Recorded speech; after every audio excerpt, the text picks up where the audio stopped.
Okay Shiv, तो last point तुम मुझे पूछ रहे थे, राइट? ये सर वो एनर्जी। So क्या बोला कि the existing roads should be improved by the rectifying the defects in the road geometry, widening and the riding quality and the strengthening the existing pavement to save vehicle operation cost and thus to conserve the energy. Okay.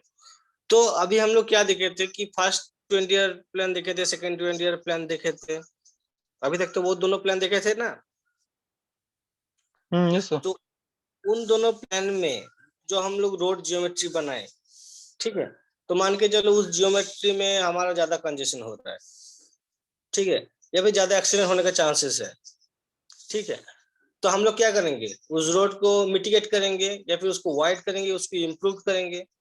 किसी किसी जगह पे पटहोल्स आ रहा है तो, और riding ऊंचा नीचा है, ठीक है, तो राइडिंग क्वालिटी हमारा खराब है, पेमेंट जो हमारा स्ट्रेंथ है उसका उतना स्ट्रेंथ नहीं है, तो ये सब हम लोग इम्प्रूव करेंगे। ये सब इम्प्रूव करने से हम लोग क्या होगा, जो VOC है, व्हीकल ऑपरेटिंग कॉस्ट, ये हमारा इम्प्रूव होगा। कैसे इम्प्रूव होगा? मान के चलो तुम मोटरसाइकिल लेके फ्री नेशनल हाईवे या फिर एक्सप्रेस वे में 50 किलोमीटर जा रहे हो, ठीक है। तो वही अगर तुम लोग कोई अगर विलेज रोड में जाओगे या फिर MDR या ODR में जाओगे, तो तुम्हारा जो पेट्रोल है किसमें ज्यादा लगेगा और किसमें कम लगेगा?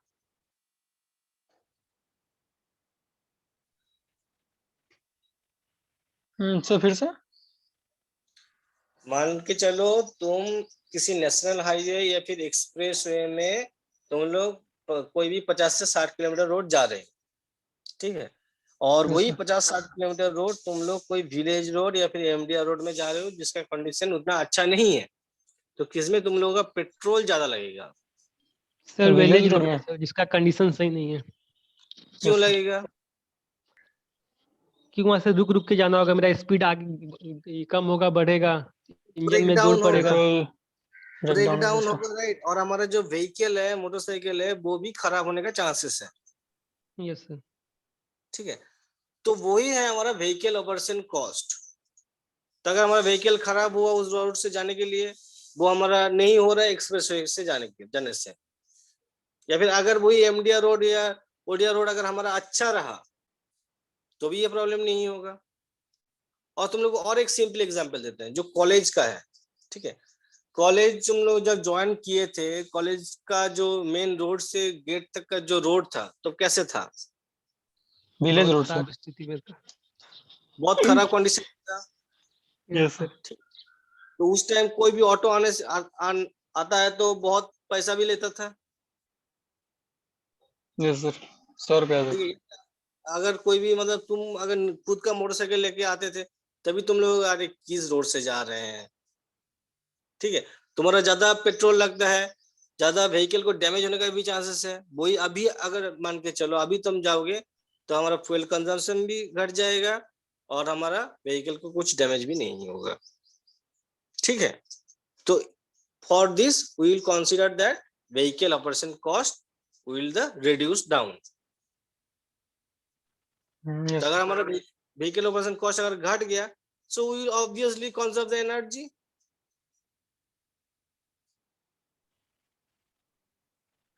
Yes sir. ठीक है। So this is all first 20 year, second 20 year and third 20 year plan. Next है हमारा रोड पैटर्न्स। तो जनरली रोड पैटर्न 3 टाइप्स का होता है। फर्स्ट है हमारा रेक्टेंगुलर और द ब्लॉक पैटर्न, सेकंड है हमारा हेक्सागोनल पैटर्न एंड थर्ड है हमारा रेडियल पैटर्न। तो रेक्टेंगुलर ब्लॉक पैटर्न किस टाइप का होता है? हर एक जगह को हम लोग बॉक्स बॉक्स करके रख देते हैं रेक्टेंगुलर शेप में। दिस इज द रेक्टेंगुलर और द ब्लॉक पैटर्न। ये हम टोटल एक जगह है जिसको हम लोग पूरा एरिया को रेक्टेंगुलर शेप में डिवाइड किए हैं। उससे भी अच्छे एक डायग्राम है मेरे पास, this one is the rectangular block pattern. ज्यादातर यही होता है ना सर, रेक्टेंगुलर ही होता है। हाँ बोलो। मैक्सिमम रेक्टेंगुलर होता है ना सर। मैक्सिमम रेक्टेंगुलर होता है, okay. So the whole area is divided into the rectangular block or plots with street intersecting at right angles. Okay. The main road which passes through the center of the area should be sufficiently wide and other branch of roads may be comparatively narrow. तो हमारा जो intersection है वो उसका widening थोड़ा ज्यादा होगा और जो हमारा ब्रांच रोड है इसका हमारा वाइडनिंग थोड़ा कम होगा. This is the diagram. Okay. So इसका एडवांटेजेस क्या है? The rectangular plots may be further divided into small rectangular blocks for construction of building placed back to back having roads on their front. ठीक है. तो मतलब हम सभी चाहेगा कि हमारे घर के बाहर ही रोड हो, सब चाहेगा. So in this pattern has been adapted for the city roads. The construction and maintenance of roads of this pattern is comparatively easier. ठीक है. The main road is provided a direct approach outside the city.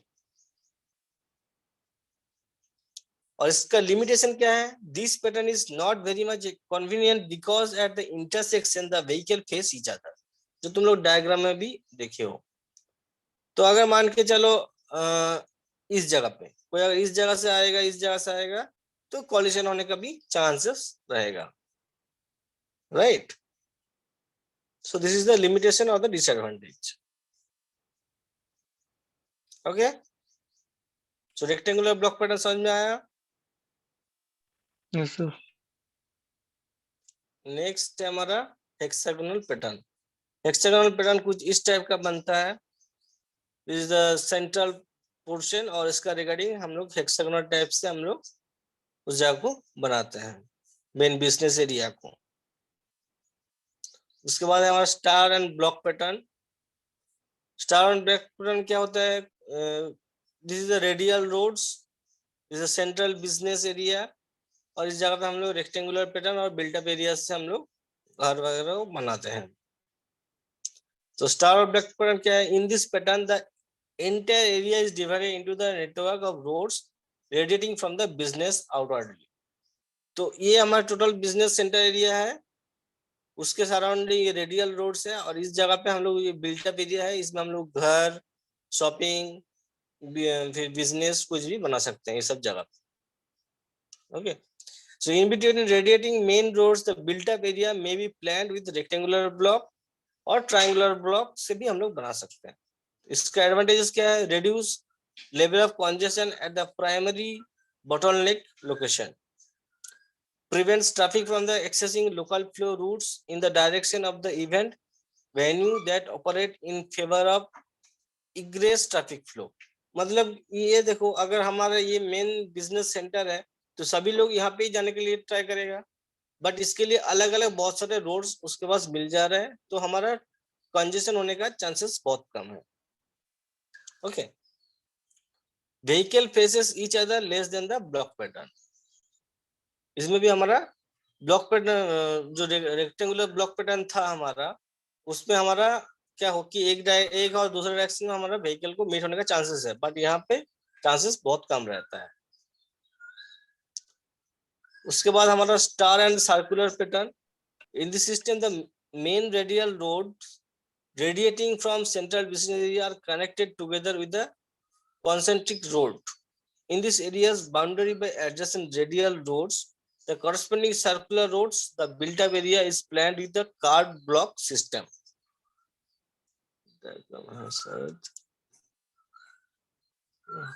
On this one. So this is a central business area. ये circular area है, यहाँ पे हम लोग building बना सकते हैं. ठीक है. ये हमारा रिंग रोड है. ठीक है. फिर इसके सराउंडिंग हमारा बिल्डिंग को बना सकते हैं. This one.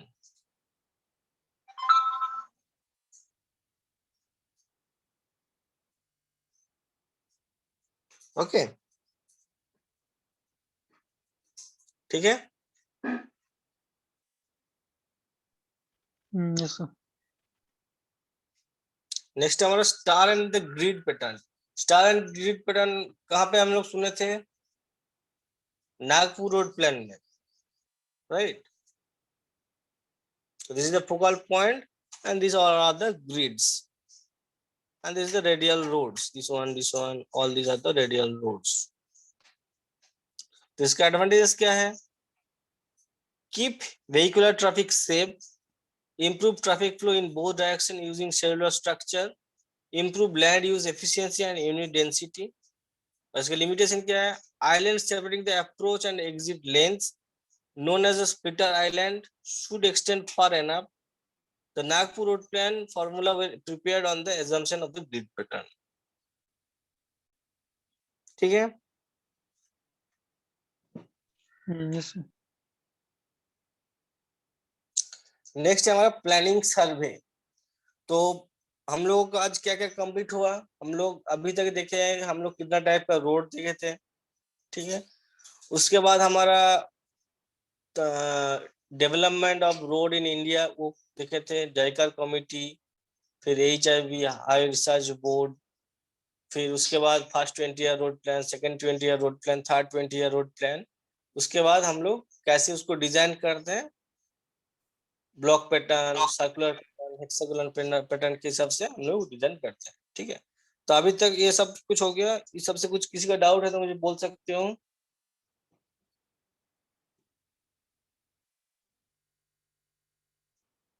No sir, clear.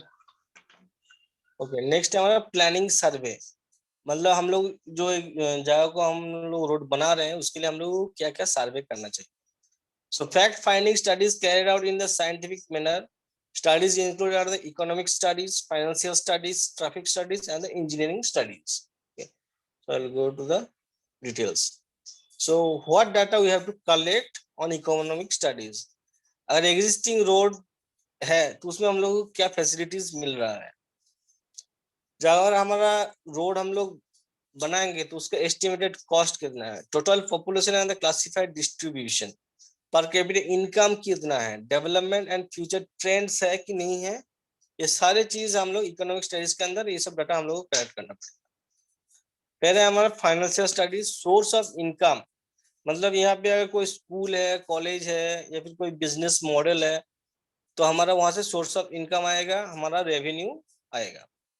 Okay, standard of living, अगर मान के चलो किसी जगह पे कोई अच्छा स्कूल कॉलेज है तो वो जगह ऑटोमेटिकली डेवलप्ड होगा, ठीक है, तो उसका भी स्टैंडर्ड ऑफ लिविंग भी हाई होगा। रिसोर्स एट लोकल लेवल, मतलब इस रिसोर्स एट लोकल लेवल मतलब है अगर कोई अगर हमारा आसपास स्टोन क्वेरी है तो हम लोग वहां से इजीली स्टोन को कलेक्ट कर सकते हैं। कोई अगर मान के चलो ब्रिक मशीनरीज है तो वहां से हम लोग ब्रिक को कलेक्ट कर सकते हैं, ठीक है। Anticipated development, future trends in income. Okay, फिर हमारा आता है ट्रैफिक और रोड यूजर स्टडीज के अंदर एग्जिस्टिंग ट्रैफिक कंडीशन, जो अभी तक जो रोड में है इसमें हमारा कितना vehicles per day, per month, पर वीक, पर ईयर में वो मूव करता है, ठीक है। क्लासिफाइड वॉल्यूम काउंट और PCU, passenger car unit, annual average daily traffic, design hourly traffic volume, origin and destination studies. Studies मतलब ओरिजिन डेस्टिनेशन स्टडीज समझ में आता है क्या है? No sir. Origin destination studies मतलब होता है कि तुम लोग आज सर्वे कर रहे हो, एक तुम्हारा कम से कम 4 लोग मिलके कोई सर्वे कर रहे हो, ठीक है, ओरिजिन डेस्टिनेशन स्टडीज में। तो तुम लोग एक जगह को मार्क कर लिया, ठीक है। मान के चलो तुमने एक 1 किलोमीटर या फिर 2 किलोमीटर स्ट्रेच पकड़ के चला। क्या किया, जो हमारा कॉलेज के बाहर एक गेट है वहां पे 2 आदमी 2 स्टूडेंट रहेगा और सी पार में 2 स्टूडेंट रहेगा, ठीक है। तो मान के चलो जो आदमी सी पार से आ रहा है और कॉलेज से बाहर चला जा रहा है, सो एक है हमारा ओरिजिन जो सी पार है और डेस्टिनेशन है हमारा कॉलेज, ठीक है। तो इससे हम लोग कैलकुलेट करेंगे कितना लोग ओरिजिन और डेस्टिनेशन में मूव करें। ये हमारा एक छोटा सा बोल है। अभी ये अगर हम लोग एक बड़ा जगह को लिए कवर करेंगे तो उससे हम लोग पता चलेगा कि कितना लोग उस जगह पे जा रहे हैं और किस पर्पस के लिए वो लोग जा रहे हैं। So that is the original destination survey. समझ में आया? Yes sir. Yes sir. Next है हमारा फ्लो पैटर्न्स, मतलब है किस रोड से ज्यादा व्हीकल मूव कर रहे हैं, किस रोड से कम व्हीकल मूव कर रहे हैं, that is the flow patterns and the future trends in growth of traffic volume and the pattern. मतलब है अगर पीसीयू अगर ज्यादा होगा तो ऑटोमेटिकली हमारा मतलब पीसीयू कब ज्यादा होगा या फिर हमारा ट्रैफिक ग्रोथ क्यों होता है, एनी अगर आइडिया? पॉपुलेशन उस एरिया में अगर पॉपुलेशन अधिक रहेगा तो व्हीकल ज्यादा पॉपुलेशन हो व्हीकल से not only for the population, वो जगह अगर ज्यादा डेवलप्ड हुआ, ठीक है, तो ऑटोमेटिकली उस जगह का ग्रोथ, ट्रैफिक का ग्रोथ होता ही है। मान के चलो जो तुम्हारा कॉलेज दुमका की बात करते हैं, ठीक है, दुमका का जो साइड बाईपास जो रोड है, मान के चलो वहां पे एक मारुति सुजुकी का कोई इंडस्ट्री बन रहा है, शोरूम नहीं इंडस्ट्री बन रहा है, Yes. तो ऑटोमेटिकली क्या होगा, उस जगह का डेवलप तो होगा ही, क्योंकि वहां पे बहुत सारे लोग काम में आएंगे और उसका सराउंडिंग क्या होगा, और छोटे छोटा होटल्स वगैरह खुलेगा, सब्जी का दुकान खुल जाएगा, ठीक है, और शॉपिंग मॉल बनेगा, ठीक है। Yes sir. तो अगर Yes, उतना सब बन जाएगा तो ऑटोमेटिकली क्या होगा, ट्रैफिक का ग्रोथ भी बढ़ेगा, ट्रैफिक का वॉल्यूम भी बढ़ेगा। ये भी चलो मान के चलो किसी जगह कोई कॉलेज खुल रहा है, किसी जगह कोई कॉलेज नहीं है, किसी कॉलेज खुल रहा है, तो जब कॉलेज खुलेगा उसके लिए भी हमारा ट्रैफिक ग्रोथ इंक्रीज होगा, ठीक है, yes. ओके। और लास्ट में है हमारे इंजीनियरिंग स्टडीज, इसमें हमारा क्या नोटेट करना है, टोपोग्राफिक कंडीशन कितना है, सॉइल हमारा वीक है कि हार्ड है, location of the roads, assessment of other developments, road life studies, maintenance of the roads and the drainage, etc. So we have to collect all these data regarding the planning survey, ठीक है। Yes next है हमारा preparation of plans. So plans before final alignment. First plan क्या होगा, general plan area showing most of the existing details. मतलब क्या है कि किस जगह पे क्या है, किस जगह पे रिवर है, किस जगह पे पॉन्ड है, किस जगह पे टेम्पल है, दैट इज द एरिया और the map, aerial map you can say, okay.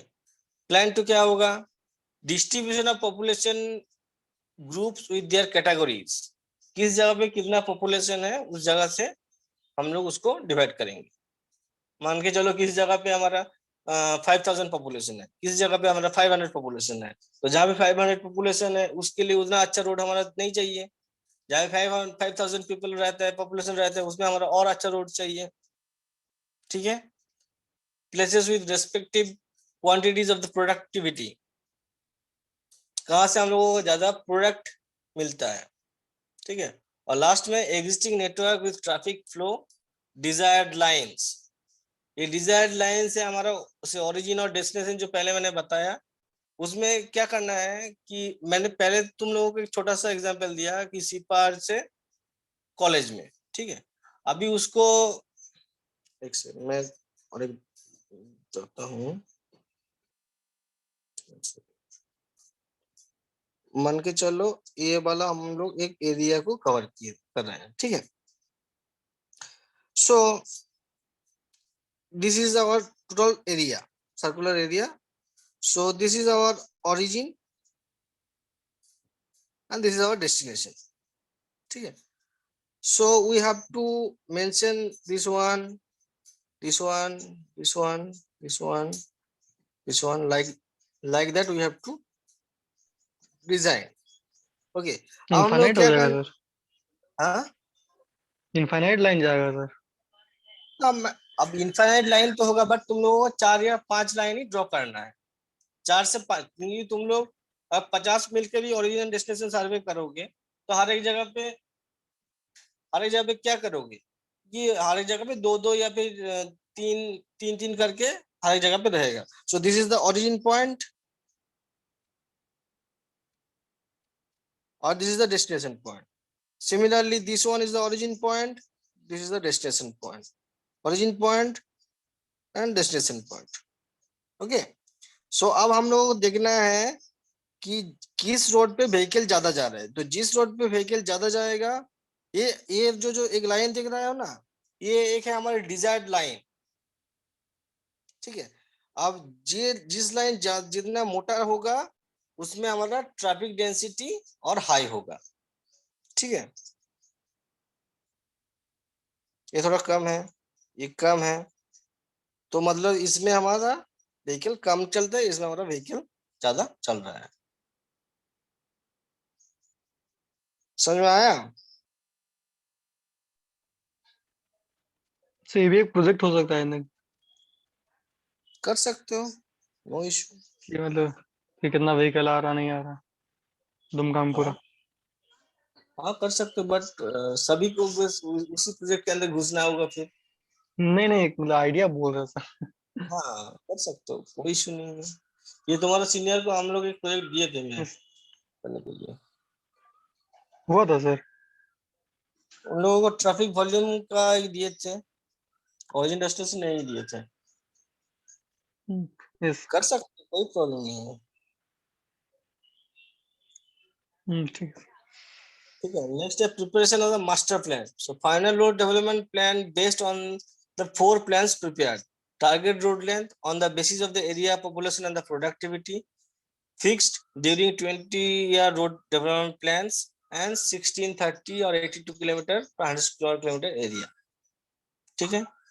Optimum road length, balanced decision by comparing alternative proposal. Concept by saturation system is adopted based on the US system of finance and planning. ठीक है। So now है हमारा saturation system क्या है। Saturation system है हमारा maximum utility system. Okay. So optimum road length calculated based on the concept of the maximum utility per unit length of road.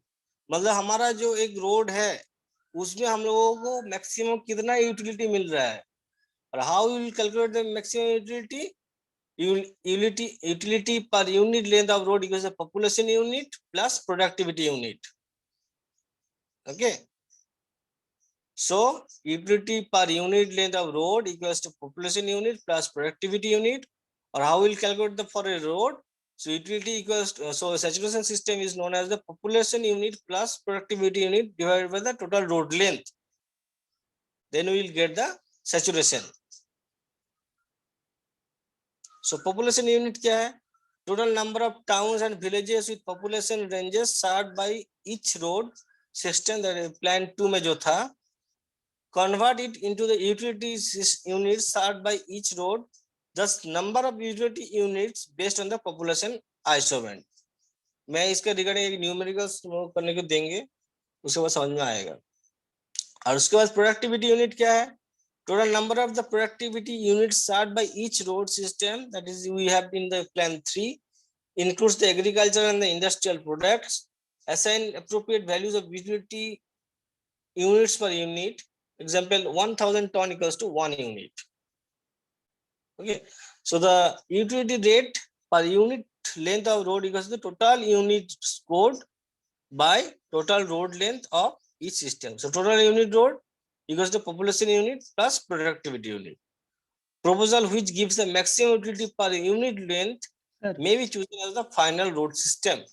Balanced weightage Sir. should be utility unit एक बार समझाइए ना फिर से। Utility unit है तुम्हारा जिस जगह पे जितना पॉपुलेशन है प्लस जितना वहां पे प्रोडक्ट मिल रहा है उसको प्रोडक्टिविटी है, that is the utility system. और utility per unit length, total units को divide by the total road length. मतलब ये तो है प्रोडक्टिव यूनिट में क्या क्या आ जाएगा? प्रोडक्टिविटी यूनिट में मतलब आएगा तुम्हारा एग्रीकल्चरल, फिर तुम्हारा आएगा इंडस्ट्रियल कितना वहां से मिल रहा है, एग्रीकल्चर कितना वहां से मिल रहा है, all those are included in the productivity unit. तो सर वो लोग वो सबका मेजर कैसे करेंगे कि एग्रीकल्चर में क्या कितना आ रहा है? ओके। मतलब मान के चलो हम लोगों का एक जो रोड लेंथ लिया है उस जगह से हमारा 10 टन्स व्हीट आता है। ओके, या फिर उस जगह से हम लोग अगर कोई इंडस्ट्रियल बेल्ट है तो उस जगह से हमारा 1000 टन आयरन आता है। सो that is the productivity unit. मतलब उस रोड से आता है मतलब सर? नहीं नहीं, रोड से नहीं, उस जगह से। That is the total area. Agriculture मतलब क्या है कि हम लोग यहाँ से हमारा 10 kg खीरा आता है, यहाँ से हमारा 1 टन टोमेटो आता है, रोड में थोड़ी आता है। सर एक न्यूमेरिकल मतलब समझाइए ना। ट्रांसपोर्टेशन बोल रहे थे, ये सर न्यूमेरिकल क्या समझाइए सर, समझ में नहीं आ रहा है। Okay okay. सो मान के चलो कि हमारे पास 4 रोड है, PQRS, ठीक है। So an imaginary area with existing roads, there are 4 alternate plan proposal PQRS with different road length. By adding extra road links to the existing roads in the area, and the details population and the products are given below. Okay. So हमारा क्या दिया है, PQRS road दिया हुआ है, length दिया है, P क्या है 300 किलोमीटर, Q का 400, R का 500 एंड S का 500। ओके, पॉपुलेशन दिया हुआ है कि 1001 to 2000, इसमें हमारा 160 लोग रहता है। इसमें हमारा क्यू में 200, 240, 248, इसमें हमारा 80, 90, 110 ये सब करके रहता है। दैट इज अ पॉपुलेशन फिर रेंज। ये क्या है सर, 1000 से 2000? यहाँ पे हमारा 1001 से 2000 लोग रहता है, दैट इज अ पॉपुलेशन। और नीचे 160? 160 वो लोग रहता है वहां पे, that is the range. Sir दोनों लोग रहता है, मतलब दोनों पॉपुलेशन ही है सर? कंफ्यूजन है थोड़ा सा। सर कंफ्यूज हो रहा है सर, क्यों अच्छा अच्छा, कॉलम ठीक में दिया हुआ है सर ये अलग से? है ठीक है, हम समझाता हूँ। मान के चलो P मतलब सर यहाँ पे 160 विलेज है जिसका पॉपुलेशन 1000 से 2000 है। मान के चलो 300 किलोमीटर जो है ये तो एक जगह पे नहीं होगा। 300 किलोमीटर समझ में आता है ना, कितना लंबा होता है। ये सर ठीक है, बहुत टाउन होके बहुत विलेज होके गुजरेगा। हो गए। तो उस जगह पे जहाँ पे 1001 से 2000 एक एक छोटे छोटे जगह जो है उसको हम लोग छोटे छोटे जगह से डिवाइड कर रहे हैं ना। हाँ सर समझ आ मतलब गया। 1000 एक जगह से वो गुजर रहा है सर, मतलब बोल सकते नहीं हैं अलग, गुजर 1000 नहीं एक गांव से रहा है। गुजर रहा है। मान के चलो 160 गांव से एक गुजरा। एक गांव आ रहा है, ठीक है, एक विलेज आ रहा है। तो वहां पे अगर 1001 से 2000 के बीच कितना लोग रहता है, मान के चलो 1000 से 1500 लोग रहते हैं एक गांव में और एक एरिया में, ठीक है। तो वो हो गया एक। उसके बाद फिर नेक्स्ट जब गांव में जाएंगे उसमें भी हो रहा है कि उसमें हमारा 5000 लोग रहता है, 4000 लोग रहता है, तो वहां से भी आएगा एक। फिर दूसरा एक टाउन में जाएंगे, सेमी टाउन में, उसमें हमारा 8000 लोग रहता है, तो वहां पे आएगा एक। फिर हमारा जहाँ पे हमारा 10,000 से ज्यादा लोग रहेगा, सॉरी 1 लाख से ज्यादा लोग रहेगा टाउन में, वहां पे हो गया एक। तो एक एक करते हुए ये टोटल हो गया 160, यहाँ पे हो गया 80, यहाँ पे हुआ 30, यहाँ पे हुआ 6। समझ में आया कि नहीं आया? हाँ सर आ गया। सिर्फ मतलब 160 और 80 और 30 ये सब विलेज है, और ऊपर जितना सब पॉपुलेशन है। हाँ नहीं हाँ नहीं नहीं हाँ नहीं। हाँ आकाश को यही लगा सर। हाँ सर मान लीजिए सर, जैसे कि मतलब हम तभी दुमका ऑलमोस्ट, से रांची जा रहे हैं। हाँ हेलो। हाँ हाँ हाँ तो जो हम हाँ। दुमका से रांची गए तो हमारे पास 160 को ऐसा विलेज मिला जिसका पॉपुलेशन रेंज 1000 से 2000 तक है। हम लोग को ऐसा विलेज या टाउन ऐसा मिला 80 जिसका पॉपुलेशन रेंज 2000 से 5000 है। और 30 ऐसा टाउन मिला जिसका पॉपुलेशन रेंज 5000 से 10,000 है। और 1 लाख से जिसका पॉपुलेशन ज्यादा है उस तरह हम लोग को 6 टाउन मिला, ये 300 किलोमीटर के लेंथ में। अभी यही है समझ में ना? ऐसा कुछ आया। है क्या सर? हाँ हाँ अब हाँ, वो नंबर ऑफ विलेज है सर ये, मतलब नीचे वाला और हाँ हाँ, टाउन, हाँ वही। ऊपर नंबर ऑफ पॉपुलेशन है। Villages of town, yes sir. ठीक है। ठीक है सर। और वो 300 में हमारा 200 टन हमारा 200 टन प्रोडक्शन मिला है। ठीक है, तो टोटल प्रोडक्शन प्रोडक्शन किस चीज के कुछ भी? हाँ कुछ सब मिला के टोटल प्रोडक्टिविटी, एग्रीकल्चर हो सकता है, फिर इंडस्ट्री हो सकता है, सब मिला के हमारा 200 टन्स, 200 मिला है, अराउंड 1000 टन्स। सर मतलब गवर्नमेंट को मिला सर रेवेन्यू? उस जगह से वो प्रोडक्ट हुआ है, मान के चलो प्रोडक्ट तुम्हारे हुआ है। उस जगह वो प्रोडक्ट हुआ है। ठीक है सर, मान दिए। अभी तुम लोगों को क्या करना होगा कि तुम लोगों को पहले एज्यूम करना होगा कि 1000 से 2000 को हम लोग 1 यूनिट लेके चलेंगे या फिर 0.5 यूनिट लेके चलेंगे। 1000 2000 इक्वल्स टू 0.5, ये तुम लोगों को जब एग्जाम में होगा तो तुम लोग क्लियरली मेंशन करना होगा कि वी एज्यूम, कोई भी कुछ एज्यूम कर सकते हैं, इसमें कोई प्रॉब्लम नहीं है कि 1000 से 2000 इक्वल्स टू 1 यूनिट और 0.5 unit, 2001 to 5000 is equals to 1 unit, that is the 2 unit, and greater than 1 lakh is the 4 unit। और प्रोडक्टिविटी यूनिट को हमेशा 1 रखना चाहिए। ओके, तो हमने क्या बोला था कि अब ये हमारा पी के लिए यूटिलिटी कितना होगा, total population, so 160 into 0.5, 80 into 1, 30 into 2, 6 into 4 plus 200 into 1 by the total road length. So but 300 equals to 1.48, we get the utility per unit length for the P।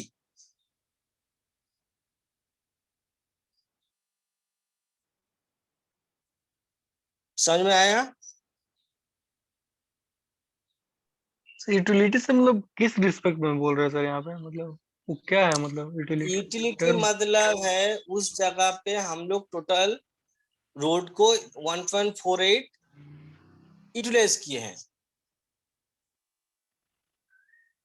मान के चलो जो हमारा यहाँ पे 160 गांव है, ये हमारा 300 किलोमीटर रोड में यूज किया है। जो हमारा जो 80 सेमी विलेजेस है वो हमारा 300 किलोमीटर किया है। जो 30 टाउन सेमी टाउन है वो भी 300 किलोमीटर यूज किया है। जो 1 लाख पॉपुलेशन से ज्यादा टाउन है वो भी हमारा 300 किलोमीटर रोड को यूज किया है। और उस जगह पे हमारा 200 टन प्रोडक्ट मिला है। यस। ठीक है, तो इतना सारा प्रोडक्ट और पॉपुलेशन हुआ हमारा यूनिट, और लेंथ है हमारा 300। तो utility per unit length, population plus productivity divided by the road length. समझ में आया? इस सर वो नंबर 1.48 यूटिलिटी सेम है। रखेंगे। हाँ 1.48 इज यूटिलिटी। सर वो इसका जो यूनिट नंबर यूनिट कुछ एज्यूम नहीं है किए सर? हैं, नहीं, इसका कोई यूनिट नहीं होता है।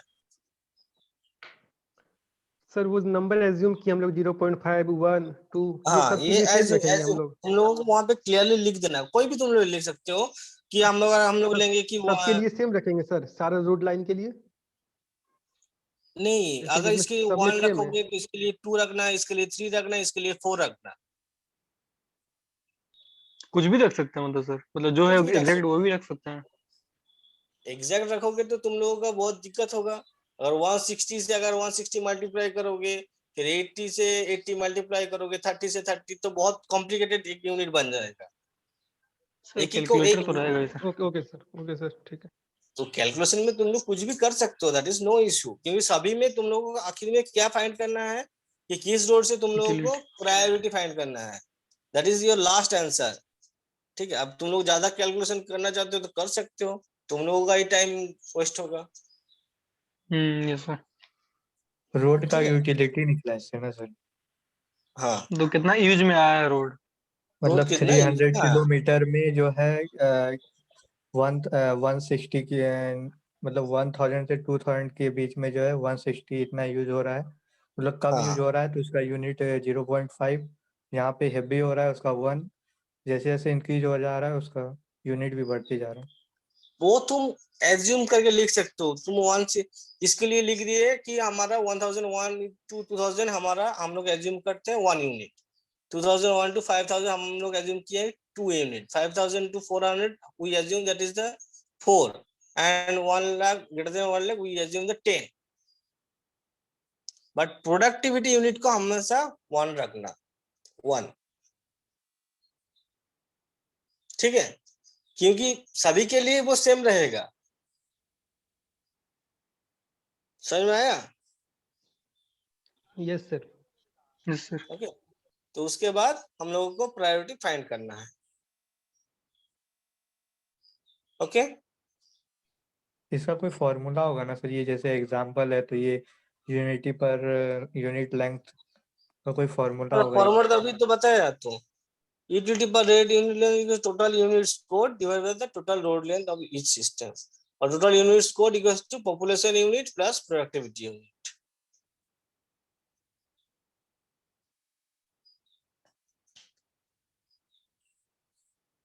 अभी भी कुछ किसी को डाउट है?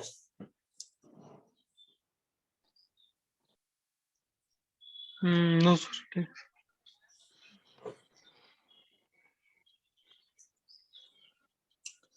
नेक्स्ट फॉर्मूला है नागपुर, जो रोड प्लान हमने बनाया उसका रिगार्डिंग एक न्यूमेरिकल्स है, तो मैं समझा देता हूँ, तुम लोग घर में करना।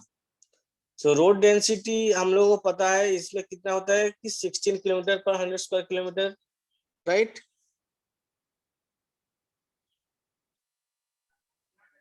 Yes sir. Hello, okay. तो यहाँ पे क्या करना है, length of road equals to a/8 plus b/32 plus 1.6 n plus 8t plus d minus r। तो ए क्या है हमारा, developed and agricultural area in kilometre square, b है हमारा non agricultural area per kilometre square, n है हमारा number of town and villages population rate 2001 to 5000, and T है हमारा number of towns and population with over 5000, D है हमारा development alliance of 15% of the road length calculated for next 20 years, and r is the existing length railway track in kilometer। ये है Nagpur road plan के लिए, मैं बार बार बोल देता हूँ, और ये सिर्फ मेटल रोड के लिए है, एनएच, एसएच और एमडीआर के लिए। ठीक है, सो ये बाद में आते हैं। तो यहाँ पे क्वेश्चन है, the following data are collected for the planning the road develop programme for a backward district, total area is 9600 kilometre square, agriculture and developed area 3200 kilometer square, existing railway is 1105 kilometer, existing length of the metal road is 322 kilometer, and the number of towns and in different population ranges as below। number of villages are villages और town है जिसका less than 5000 है, 48 2001 to 5000, 130 1000 to 2000, 280 500 1 to 1000, और 590 है less than 590। So calculate the additional length of metalled on unmetalled roads for the road system based on the Nagpur road plan formula for the district। कर पाओगे? और unmetalled के लिए ये formula है,